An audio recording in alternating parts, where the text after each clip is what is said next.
Hi, Sandra Wilson here, clinical hypnotherapist, and today's video is about how rejection sensitivity can lead to you feeling very lonely, and you may have just never been able to find a suitable romantic partner, let alone the one. You may have struggled pretty much your whole life with finding somebody who treats you the way you deserve to be treated, and just finding somebody that you feel comfortable with, somebody that you fall in love with, want to settle down with. And it's remarkably common, and it can happen for a number of reasons. This belief that you are never going to meet the right person because you've never met them yet. And it doesn't really matter how old you are. So if you are absolutely fixed in the belief that there is nobody out there for you, that you are never going to meet anybody, that is a belief. But it might be a very stubborn belief, a belief that you're holding on to this fear of being alone, this fear that everybody else is swanning off into the sunset with their partners or husbands or wives or whatever, and you're just going to be single, you're just going to be alone for the rest of your life. And our belief system is very powerful. So if you believe that there is nobody for you, nobody out there for you, and that somehow you're not good enough, that that you don't deserve to find that person, then it's likely to never happen. Because if you hold that belief, you're just going to go through your life not noticing the opportunities all around you, that there may be more people than you think that may be interested in having a relationship with you. But if you're fearful of rejection and scared of taking a step outside of your comfort zone, whether that is talking to somebody that you like the look of, or even getting out dating or using internet dating, it can be really terrifying just taking a little step outside of the comfort zone. So the belief that you're never going to meet anyone, chances are that it's never going to happen, okay, because your belief will have such a massive impact on your motivation and your own sense of self-worth. And that brings me to the next reason.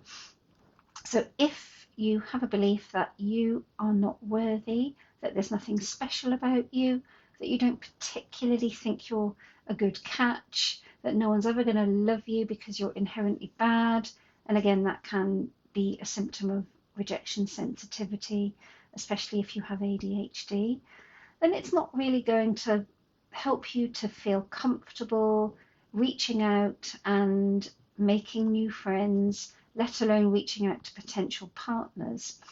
And I don't really believe that you have to necessarily love yourself before someone else can love you, but it helps. It does help to have a healthy level of self-esteem and a healthy level of self-belief, and to not be, I don't know, just have very, very low expectations about what you deserve. So your belief system in terms of you are never going to meet that person, your belief system in terms of what you're worth, your level of deservingness. So they are very, very important. And finally, your emotional conditioning. And when I say that, I mean the experiences you had growing up. Now, it can be common to seek that which is familiar. So if you're accustomed to being in an environment where your needs aren't acknowledged, or that perhaps you weren't safe or you didn't feel comfortable, I don't know, if you just didn't feel that sense of being important enough as you were growing up, chances are you're going to seek people who replicate that. So you're going to look for those people and subconsciously attract the ones that aren't available, the ones that don't really care that much, the ones that aren't going to give you that attention, so you can somehow try to prove to yourself that you're worthy. It's a huge topic. So if you are struggling with your beliefs around meeting people because you are so sensitive to rejection, you don't have healthy levels of self-esteem, and everything it just feels very, very, certain that you are absolutely certain it's not going to happen. The good news is your thoughts are likely to be lying to you. Your beliefs are just beliefs, and like any belief, they can be changed. It's going to take a little bit of work, but you can do this. I do believe that if we all went around with healthy levels of self-esteem, with our expectations that, with expectations that we can and we do deserve to be loved, and there is somebody out there for us. I think once you get rid of all those blocks, the right person, you just never know. They could be right under your nose. Okay, so if this has helped, I hope it has. Do let me know, and if you think there's anything I can do to help you, do reach out, because this is what I do, and it's so wonderful when you blow those old beliefs out of the water. Bye for now.